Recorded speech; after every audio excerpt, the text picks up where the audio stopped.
Onipa benina akasama fama aidi ena no pewie me cheche matiefu nyala onyame akoa masan aba manimu biem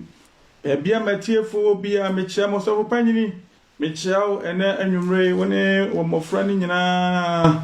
ni se nyame adom hoye a bibia boko miso nyame nhyirawo na wonsa wodi agu miso abom payama honhom a nyame di ama bi aba miso na medi tu anamo sede awrade di ama me miso nyame nhyirawo na de waya ma me nyina manage na maniso dodo enede mi chia fa omega asafo nyina o nyame akwa ajawusu masa babiem se medi nyame asem yede brada sama bia wo bia wutie mi bia no bra wafidie no ho na tweben mi na yemetie awrade asema awrade ede maye sofo frank bia wo bia mo so mi chia pa mi se ho ye awrade ho hum da sukuta wo mi se awrade a wo so ne asase no wo trimu adwempa ene bia opese ode obi biara koduro metiefo ma bia wo bia akase mi bobodin a me bodia ma bu akwa me mudin ti so wote me nkan kwa me chiawo na obi biara awrade asundwe nya kase wo obi biara so ene da me ne awrade me aba besua onyame asem sade da bia ye che no na ka kire wonu asem evangelist asan ba biem ti no omra no metie awrade asem na onfa bi ntu no fo na onhu ba bia ni gina be dey ewo ene awie ka kire wonu ya na awrade ansen kapani masan ba biem se ba bia wo bia masaba na awrade ma amditie onyankopon asema ode efa yeso ede aba nyame nhyira pa nyame nhyira se obeti me ne awrade ema ye mompaye ba bia wo biara me no mompaye sede ede esomre hyase no yankwati awrade ene ye bibi fitu akwati sa wahene we wontumi nya hwe me nyankopon ene wasafo awrade wa wasuru ye wagwa na asase ye wona suntia so ahomobro mu na wodi akaye na eda so tiase enye papa ye mu nye trini bi mu mempa bosa kwasu ye homobo na yi wo hodi kire ye kasacha ya adwene ya koma ne nipa de ne nipa bi e wotie ye wona obonsama kire wo honhom wakra wo sunsum wona obonsama bra wanse afri nyamedwuma ne sofodwuma mu awrade kwaka safo ni nyara na o kristo ni bia ni gidi atofo so awrade wo monkope jobi biara na yembum ensu wastafora de said wodi amayen bia masem bedru bia awrade mo oje ne fa hodi empie womra e won Nazareth din Yesu di monti amen osaberema Yehowa minyamie o tumiso awrade o tumiso juda bujate osaberema Yehowa ayapara o tumiso sorry o tumiso yebeka ninyuma nyinara ora Jesus ye frisa ena sunyuma yakasio ilaja nyamie wasaberema Yehowa minyamie o tumiso o tumiso Yesu Kristo wasaberema Yehowa minyamie o tumiso o tumiso na mebaka unyuma nyinala Yesu Kristo yoino frisa mira unyuma yakasio osaberema Yehowa minyamie o tumiso o tumiso Moses nyamie wasaberema Yehowa mi papa o to me so o to me so enoti mi baka unyuma nyinara Yesu Kristo yoino frisa Aurado nyuma yakasio ilaja nyami yasoro nanopai wasabare man Ayehowa mi papa o to me so o to me so ye mi baka unyuma nyinara ojumani asori awrade oyeno kwafo na no pai frisa awrade wo boss oni asase nani monyam ni ditumi ekase na nunwuma ode boss oni asase so yekase na no pai ene awie senya awrade na ye yafa enka moma Israel me enka o ye baka ni nyuma nyinaran frisa awrade da wasena no pai Unyuma yakasio osabere Yehowa o to me so waye muye kasinenti esasa medawasio wakwani namo Yesu Kristo shirani ani monyanyina ya wodi anopai waye muye kasinenti esasa medawasio wakwa Euradinina wakwanyina mo medewo nasikan ya de Euradia sedaka baby wo be wo da Euradi wo de Euradia sedaka fabra no de Euradia ya ma wo memfa na seda ni enye se nyansafo a wo munnim onyankopon na emom ye ho so obi a wonnim onyankrompon enye ho so ojeje nchie fa Euradia sedama na wo de wa ya ma onyina mu senya Awurade na waya fa kaminim baabi ana no pewo wona wawu ni yanso nche wo mu na yenye kase nsene wo ma na me no be kasa fa Awurade asim bi ho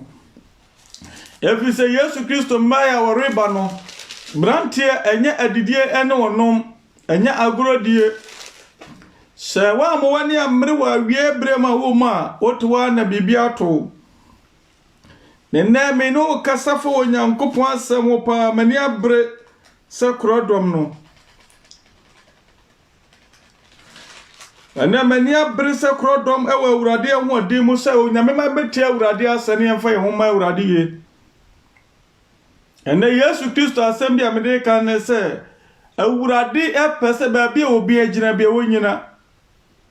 baabi obi agina bia Awurade asem a waka se o se won so obi aso biem ene Awurade asem mede ba no Awurade se mensusu obi aso baabi obi agina bia obi anyina se wugina boni mu agina boni mu se wugina papa mu agina papa mu na se wugina mumuye mu agina mumuye mu na de wugina bia no wo baabi wugina no ha katia no de brewo Awurade se baabi obi agina bia no ho akatua na yedai o de brewo baabi wugina bia ye bibie fra bibi some peace baabi wugina bia ifise Awurade aka do betumi aka bia kira nipa ma pa obiara mpese obeti Awurade enti Awurade se afedi e mawie onia Awurade nshram God bless you Awurade se afe baabi obi agina bia wonyina se wugina boni mu wugina papa mu afe ba oba no wase wode obi aka tua yedai eba enti abrante wutie mi baabi wugina ne ho aka tua na yedai Awurade de brewo enti esia mi no kase se Awurade sane animonyam kuro ni mu a ba abraba wo mu ho aka tua na yedai ode ma wo enti na mani abrese de maka se mani abre no besi baabi wugina ne ho aka tua na wonsa yedai ebeka Awurade se baabi wugina no eho aka tua na ode be o yedai ebrewo enti na wuhwe baabi wugina na eho aka tua na Awurade ba ene ya ka Onyankopon asem wo Revelation chapter 22 ya adi sangoma no te ya duonu mienu na onyankopon asama imu aya edu no kameka fridu ba ko baba menka asem bi awurade ka kire Yohane ansa na wose waka kire me so enwoma imu adiye nsem no na abra na aban ba bia wugina bia asofo ne adifo mo anyame afra mo so nyame asane mu ye efisa nyame bra na eda aban ba bia wugina sa bra wo mo so nya twesane mu ye brada ebe pawo wose so ngoma mu ye nyame asane ode amamo no wose mo so mu ye efisa bra na eda aban awurade kasa kire me ne wo wose ba bia wugina no wose so ngoma me dia mu ye masama medi atete mu nso bu ye fisebra na yede aben ba bia wugina bia ho akatuare ba wose so ngoma yimu ngoma Yesu Kristo nam na dom so dia no wose so mu ye sofo so mu ye wate ogidi ne wa bompa ya ba bibi ntituo ni nyankopon tan se de Paul ka wose ade na ba de timi no awurade ntem ba bia wugina me se ho akatua be yede ba wose so ngoma yimu ye amma wabamu ba bia nyamesuma kodiri mo ye den wa hwe awodo ba aboro meto fom ba bia wugina no enhwe ba bia wiase kone de medika aka na gina ye gina pinti ma awurade sade Paul ka che Timothy wo se gina bu brade ne braye no na me wa awurade ne mu kasa pa mani abre vise enne nipa bebrebe adom no ahode kwafom eni nipa ahode kwafom to wa hwe ya wapam bebu na ma men kama shama me no be che wo no wasini wakati misa so anguma imu den so anguma imu adiye seimu yes verse 11 no wasi dia watene no ontene na dia oya konkono no onya konkono ala afa awurade na akasa no afa wasi dia watene no wontene ala na dia oya fi no onya fi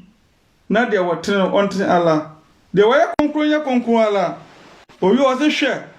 na meribantam na mikutamakatuya medi brewo bibiara se de wonuma sitiye afa awurade amane homre so bie mo se de wotene ne wontene de wotefi mu ntena fi mu na de wote konkron mu ntena konkron mu nda hwe me bantam na mikutakatuya medi brewo bibiara se de wonuma sitiye abranti abrabo na wo no eho akatua eda ho yedie ya awurade be ma reply wa abrabo no ho ati se wo koped mana wa yo civis diko yedie yo aso mbefo be ma reply na awurade se abrabo na ya pona sase so no reply eba enti awurade se ba bia wagina bia na stamp piece se wote boni mu na wo se ye kan wo se de obeya na abaye wotie wo se wonyi nyame ni ya kase ginyame do se ye de wonyi ni awurade so onka wenjiro biem abranti jama senefa wusi wo ma awurade wusi wontibe nyama so awurade so onka wenjiro ma me ja abosom na wonnam so bebrebe no ya tufu nsenka pafo ni bodawuro munya abosom sa wo se bosom sare de wunyai na fa awurade amane homre so biem se afemi nka hwe nkyerɛ nipa ba bi obi agina bi onyina se de watene ne wantene de wo ye fini nya fiala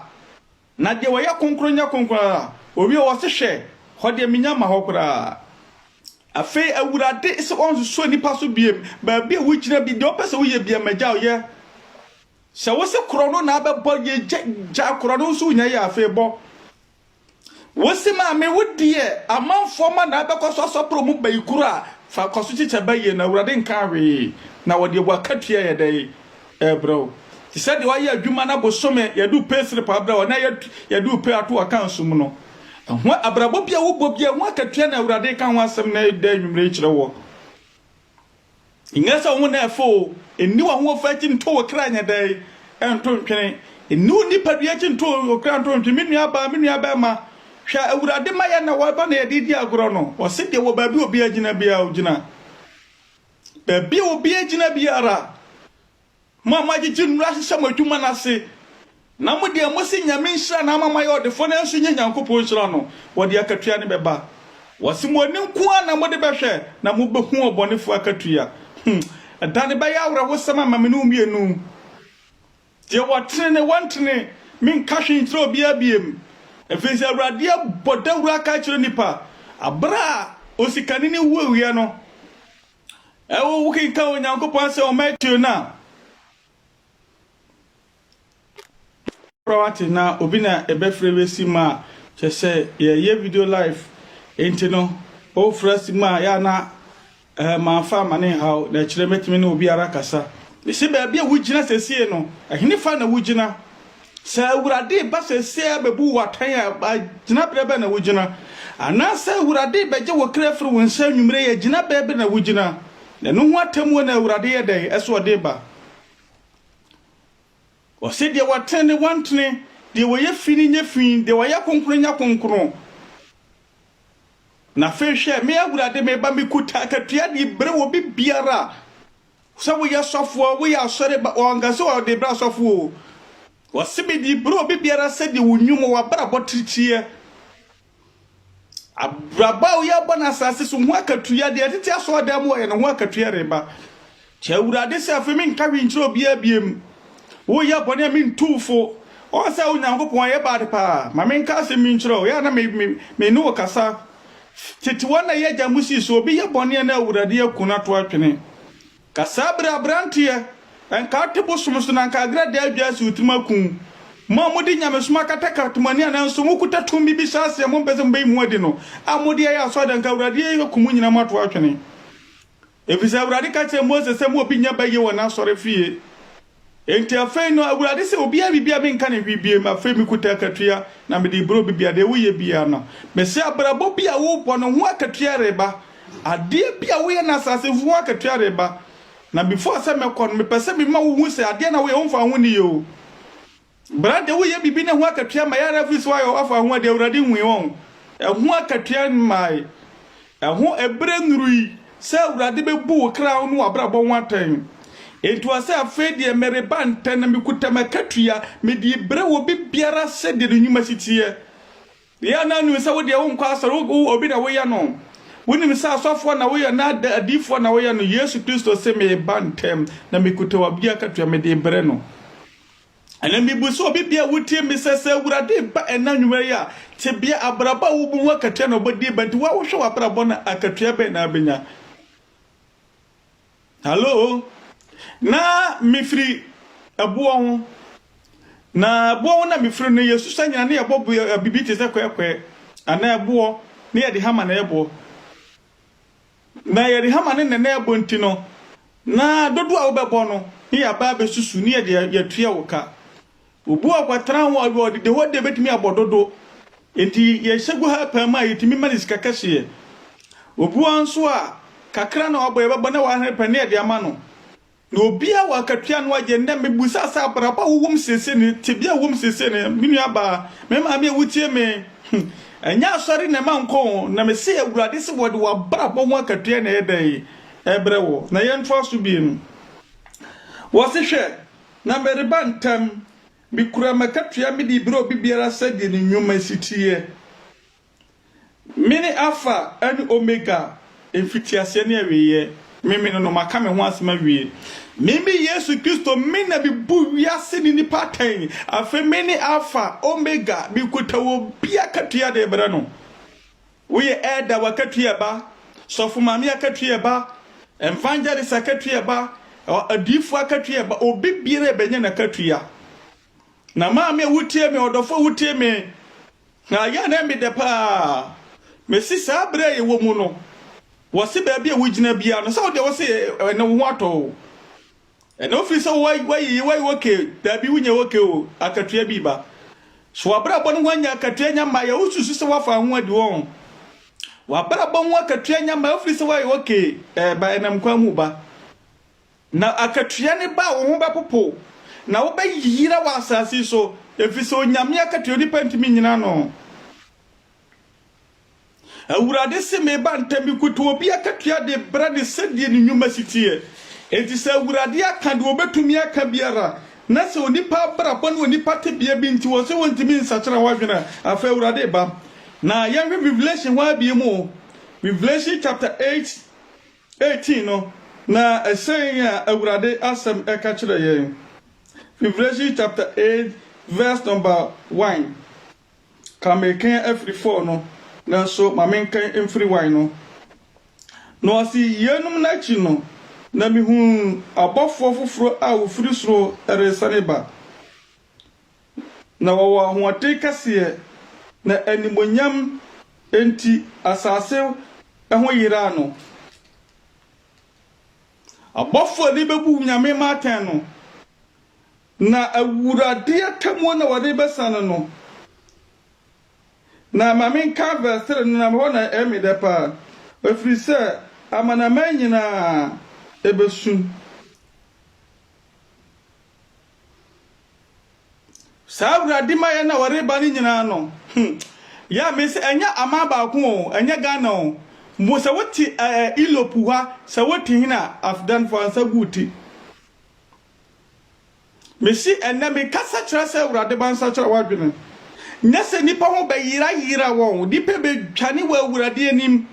enipa nkasa betiam enipa ne urade be nya asam kase awurade di da bufu so are ba me no mienu so apra yenya gina bra bia ma yakra bia mu enti abrante awutie me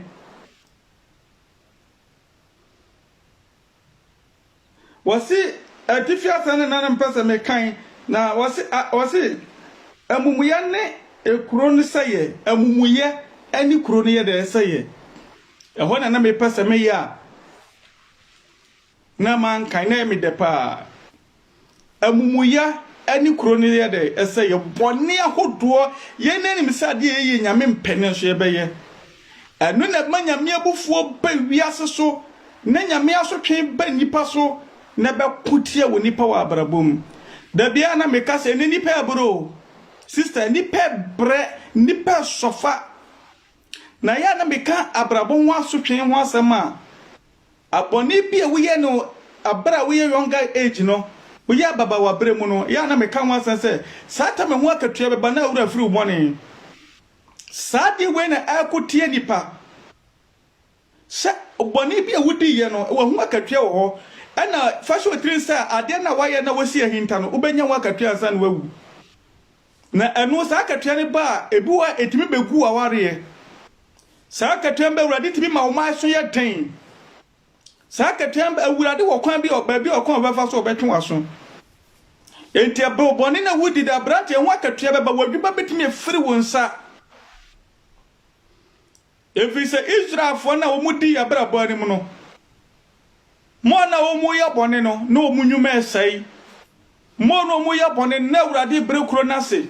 mo na omu ya bone na urade nsa abufu obo mane so enti wo mo na wo bone na waye no eho akatua be na wura fis ade na okoye ne safe na urade ye dai ebebu kra ye dai ene nipadua nwaten enti ya na me kan 1 Samuel chapter 15 no o kan story ne aba binti urade ka che so asa onko kunkuma marekefo no hemba ni mamenka se minchiro amarekefo abra Israelfo every Egypt aba no ana amarekefo no urade ka so mu Israelfo onko fa amarekefo asase so na sata amareke hini ka che Israelfo teme mamunko mamme fa masase so enu nti awurade hu se ene na memfo mu mefa enti awurade ko bo kwanto ba bi ekwan ni ama Israelfo ne ko sofa wo kwan enti asem ye si ye no ebe 6000 years achi ene awurade na ate so no se afi makai ade na waye na awurade nyankai enti na abrante hu so wafa nwade no mami abrabo bi ade na wa emoja na waka egu na awurade nkai enti na hu so wafa nwade no papa wutie me abrante wutie me mo magigi nwa sese madwuma na se se madwuma ni mpagya awurade nyankai enti na avuru so afa nwade no abrante wo no oba ware na wo no oba na wo na waka kyesa wonya kora no awurade nkai sa mumuye no mo mudi ba ya sese amanfo mansam enkora na mudi tumi asese amemo mo no awurade nyankai na urade da obeka obeku nkura wodi baya mo nyina ho atan enipa dodo a wodi baya ko ati o mo se o mo ni nwa so mo abra bonse no urade nyankae one na awurade kɔka kyerɛ sɛ ɔsɛ makae enti Amalek kuro mɛsɛ kuro ni nyinaa so ɔsɛ amumuyɛ ne ekuro ni sɛyɛ Revelation chapter 18 atifi asɛm no adeɛ nti awurade sɛ kuro ɔsɛ ɔman enti awurade ka kyerɛ 1 Samuel chapter 15 no awurade ka kyerɛ Samuel sɛ wakae Amalekfoɔ amumuyɛ enti so nkokum Amalekfoɔ nyinaa ntomu ma wo mane aboa kro wo mu awurasi so nkokunengu awurade ka ubani abrante ade bia waye bi oba destroy no ade bia kuta bodwuma obesa no obesa wo ma enti memfa nhyɛ wote sɛ ade na woyɛ ne na obi enwe wafa nwadi atemore banche awurade se ene baabi obi agina bi wonyina de wotene wontene de woyɛ konkronyɛ konkro na de wuti fimu tena fimu wɔtehwɛ na me bantemi kuti wakatua de brew enti abraba wom tibi awurade ho ade ho akatua ba sofo maame awurade de wakatua brew de woyɛ na awurade de akatua ba sofo awurade dicknesses munya awurade firi sɛ awurade atemu oba Sadia na me mu hye Nyankopɔn sɛ wɔ Revelation no wɔse Nyankopɔn atemu no bɛsɔre wɔ awurade fie hɔ wɔse afa baabi obi agina bi onya bi kuta atemu bi de bi obi biara bɔne bi a wayɛ sie de wayɛ akyɛ de wonya nkyɛ awurade sɛ wɔde ba obebu wɔ kra ho aten bɛde pantem monsa kyerɛ madwene Ghana bloggers monsa kyerɛ madwene and the Ghana bloggers the asofo omu senya biduma at the position and they will be better me appear social media this will you so be nim the form and then oko yusu konfo obi amfi no oko yusu obi amfi nti this oko yusu awurade nkrofo asofo na de eseye na ho de ndem nyanko ho enti me pese me kan wa sebe and no be you so asofo ni na me say ya na me tena radio one na say TV one and na YouTuber na me di ya o na me suo me mu na enkofo bi wo Ghana se me hwe wo mu ayi na makoma ehyehye me aseme mfa sofo kro de beba be fa sofo ho efiso mo pa anyame nkrofo abromase na mo ntratra Ghana bloggers mo ntratra Ghana Ghana bloggers abode makwaji tumi na mo se mo de be gu awurade asofo anuma se mo de be ba asafo awurade asafo ahwefom na ma pagya konfo ne abosom munya awuradi na awurade de obi akatuare ba wose papo boni wode ho akatuare ba Ghana adifo mo de mo se mo bedi awurade ati ba kwagye tumi akase na mo de ba kata so awurade se munya awurade ono so de makatue ba ade bi obi ye bi ho akatue refri soro ba emfri fom na eba ni free soro le ba na nipa be twane wa awurade abufusu mu nipa ba yira nipa be di ya wa awurade anim me se awurade asem na min kasa o me se be se awurade ba wo ba de gina bi na wo gina ho atemu ore ba wo nchen na braba wo bo se se ne ho atemu o ba hine fa na wo be gina hine na wo betena na hine na wo be wura sachira wa bia nsa na awurade aba beto repent now repent na me kasa se wo badwemba ebeti awurade ni na wo be twane abeto awurade no be sere awurade se awurade me yodi bonye ni mbobɔ ne fa kyeme na ntwe wo firi de anya ho na esu nya se awurade abufusu da menu aba wo be tete sade na na yesu ansam 50 no wo se na mam wura fi Nyankopɔn mo dwene ho na be betete mu asina ogifuo biara ni ho awurade se de wotene Revelation chapter 22 verse number 11 was it the wotene wantene de woye fi wonya fi na de woye konkronya konkro wo do te fi mu wo de oso betena fi mu a tena fi ne mu wo so betena mu ye mu atena mu ye mu na me awurade me de wakatua brawo de woye bia ho akatua beba na mentwa masem so afa awurade kwaka che America fo se maka mo bone amaja mo ye enti so nkoku oman ni nyina tu awurade de abufuso so ko yi an okun bi na ofa bi so de beba afode ama awurade na awurade bufu no de ne fra mumuyefo no awurade sa wono so gina himye firi se fi se awurade bese wo sai nipa ni nyina la opone na waye ma me awurade kaya wo manyina obese wo mabrabo wo manyina emfa woni sku a wo mako emfa woni sku a wo do mako emfa wo mabrabo bese emfa wo se wo yesofo na me hwa ade bi na me sun me papa don Camilla mo woni na ho me papa don Camilla mo woni na ho pa na wo hawa wu na mu no wuti se wo twa pepepe don Camilla se wo twa pepepe enfifure te no pa obi ehu enfifure ankasa de wo hawa wo na mu no sa wo pe papa na obedi ya wa ma no pa me ho asa na me kan hwe mesi ade bia wo ye bia ho amu ye ba wo hia gyefu ankasa wo hia gyefu wonu wato wo hia gyefu nye preach ni na madi po gyefu no wo brabo ho akatua ba ho akatua re ba papa hwe sade papa wo hia wache wo hia gyefu na so hwan na ebeche no why na eba be Don Camilla go or how one name no he will preach over radio say my for friend papa or followers now so brother sister me why am papa panini and why am soft also nana san America or how one name no in person men can hanso so one day so no video on one mad as some American first me be hunu na America yese me hunu e fi se wa bra bodo ho akatua e de baba me se eba ebetimi be se wadwuma aburochire ha no obi di abade na kadem obi akatua ba ye amananya stroke wa kadem na akatua ne ba ye na wa kadem obi so ni na wadi ni manyina atwe ne ho afire no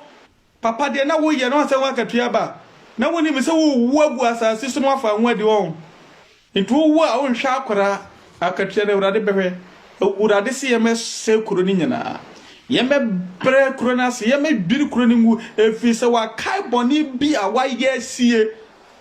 ade bi a wo ye bi a wa asase so be careful better to repent now your judgment is ready your judgment is on the way repent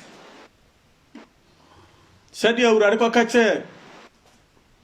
Yona no na wasina mabufu so bali ni kuro so na me be sani ni we kuro no enti kwa kache o mane se won sachira wadwene na baabo so o mane tie wo sachira wadwene se sister wo tinyame asa brante wo tinyame asa na wan sachira wadwene fa so guti cry for yourself suma wo ho fisa die urade be yo no wiase be funu Opia wa akwa awrade fa so twina so opia wa akwa awrade fa so twina so awrade betimi di yare atwenwa so obetimi di o manyina o mabeteteo boni na wa je no wo to ka amanfo ma se wo de opese o mayeye empire Israel nyankopon shoka se wo de do to manyina la ebe say Sade wakose obi ba no wo so awrade be se oba wo se afemi kutema akatua me die bre wo bi piara be se enyu owu achi na akatua wo na asase so akatua wo ho asase so akatua wo ho waji wo bi sika ma na braba tofom ma bi wakwachichire obi wo posonso ma na braba tofom waji baba so se won se obi braba won tenase na awurade so me se wo no ma ono so tenase ubu kotokwase no enya me hwe wo to de waye no akatua ba usu obi ani mu ase awurade so begu anu ase said waka Matthew chapter 7 no wasi atemwa wode bebu obi no no so de bebu na susuku abesusu obesusu de ama enti ade bia waye wa asase so awurade se okuta akatua de bro obi biara said wakatua wa brabo sitie wose won sachira wadwene abrantie fa homa awurade wate hwehwe unyankopon akiri kwa ye pa ebre wom ne ebre boni ebre wom ye ebre boni de ma foforo o ka so betena broche wa pa awurade abufuzo ho se mi wura internet na mi wura me ba YouTuber na ama makoma ehye me Abrante ni so kasa dia pe viewers yes ma wo di asofo di ni patem be kutie kristosom so wo bato kolase kra enkwase asem o de ke kasema chese kristosom je enkwase asem kra se nipa bedi akire wona woni trebedi wachi na wakatua so beba be kadem hwe ene on do ade de ato evangelist ade was what the evangelist to ne ho one day de ato no na obepotam na obesofa na de beto no asase su no ba ma wi ase kura nkeye ye urade akoa me kasase de urade de ama me ye urade akoa na obetwa ne wa asase so na obedie wansa no wawu hwankofo bi hihye akire se ne mama de ye mu ne fi se me anya de ye ntina me kasa ne mu me kasa de obi aba mfato na urade se okuta katua de bro bibiara abrabona wo bona wo se won sakira wadwene na de abaye no mesi obi biara wo do obi akogya poso se na brabon sei wo mesi firi ne kopia ne to awurate akwana no sanse duaso no na wode ne na kodie gu fom abra wo sanse duaso no wo se me de meji tum se me yende pabone ni na so awurade kai me ba bia du mo ya tin nti awurade kai na awurade kai no Mrs. Senne one free na sachara wadwene ma wura osoro ankawa sister we dwan wasa so we hwegefo na nso nya gefo bia obe hwegefo fi so gefo we wurade betete wasinesini me se ade bia obi aye wasa so bia Yesu Kristo say me bantem me kota katua de bre wo bibiara once platimo wankasa me de bra sofu ana me de bra tradifo ana me de bra senkapafo na asore mo so bibiara so wuti asase so nkwan dia sister so be kan urade atemu papo bonio onsabeka so wuda so ti asase we so na so wona sisu bi so so bibia wo ya akora wo ya panyini me dia katua bere bibiara ba bia wo gira ho akatua reba me busa wona anwumre sa braba wo bonu akatua pa wo susu sesai na obenya awurade na ekasa kire wo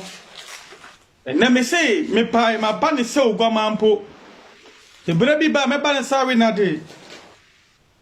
ne ba ya tiamba nipa dasani se obenya oje amane krampo wo se me ba ntemba bi wo gira bi wo de wo se yetufo wuntie wo se yetufo a wo se wuntie ene de ho afa wo ya baba wa wo ya abrante ma po ma pe wo sika wo gi wani na wurade se wode wabra po ho akatua brɛo he Ghana fo yedi pabonefo na abibifo yedi pabonefo ne dipa yedi pabonefo na suni nyine yesade akowura so dan korona ene ya senta de fita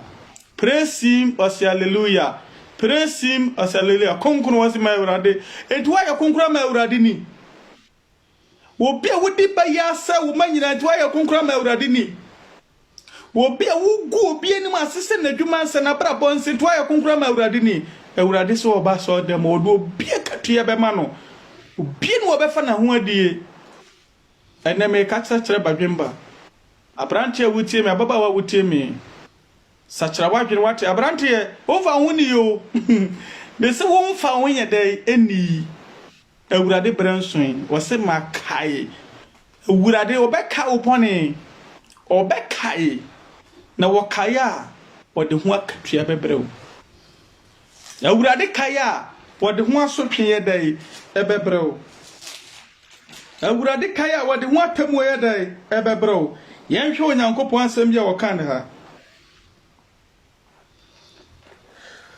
onyankopɔn asɛm wɔka Isaiah chapter 3 verse number 10 wɔsɛm nkan wɔtene ni anim sɛ ebesi ne ye ɔnsa awurade a statement bi wɔka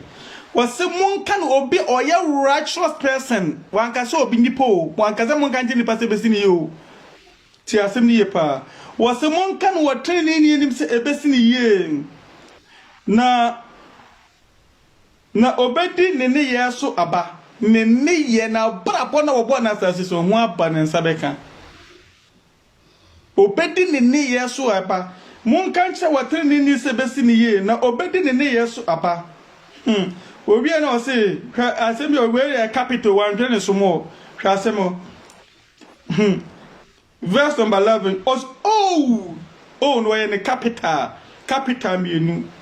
oye ne capital mienu bi se awurade nim de ntia oye ne capital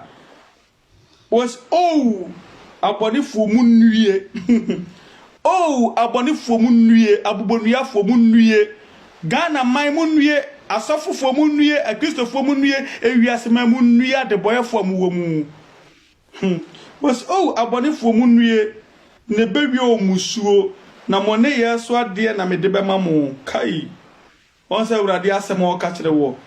abrabo na balista enyo bi na ma wo kire wo ne yeso akatua na wo zaka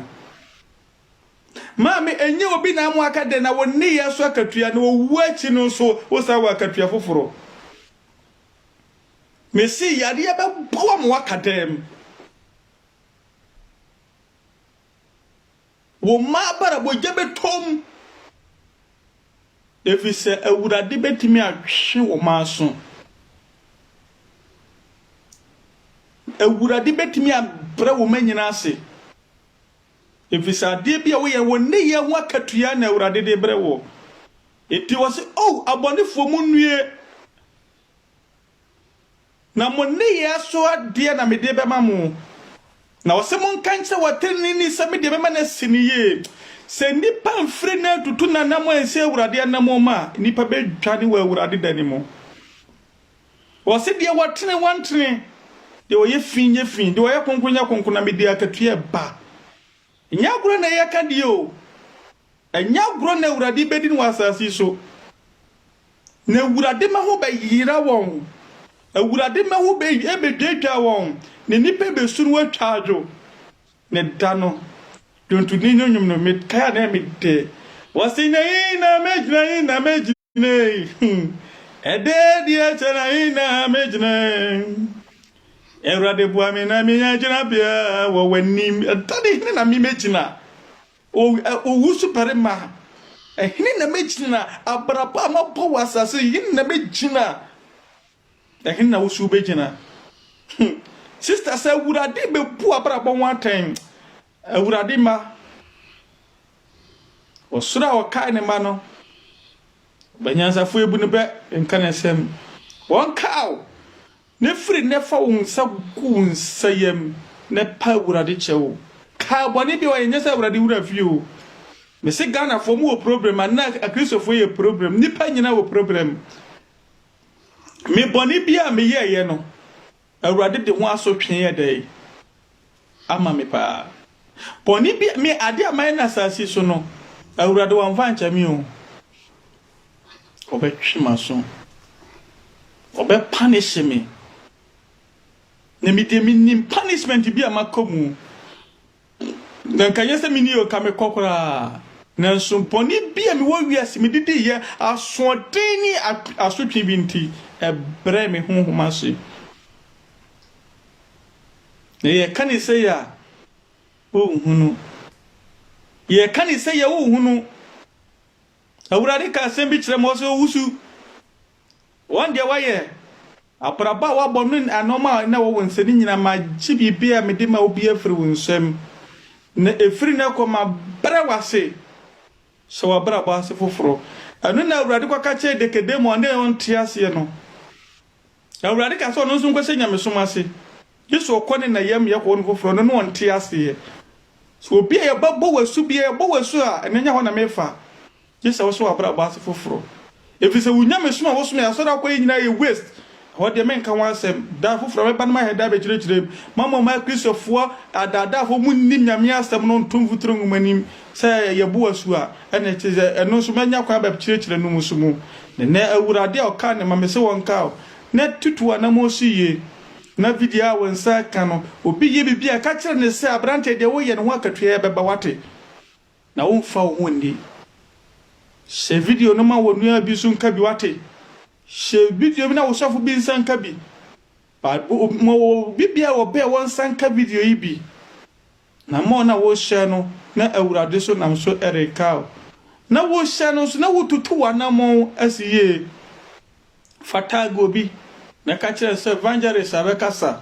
na won tie awurade asa na won sa kira o question bi wo question session na se obetimi de agu ase na minyabra meba bekenka na ma repra obi biara ɔsoro a ɔka ne ma no ɔnka ne nkyerɛ o ɔnka obi biara na awurade ma ne honhom emetaki domino wo so nipa bia ɔkra honhom so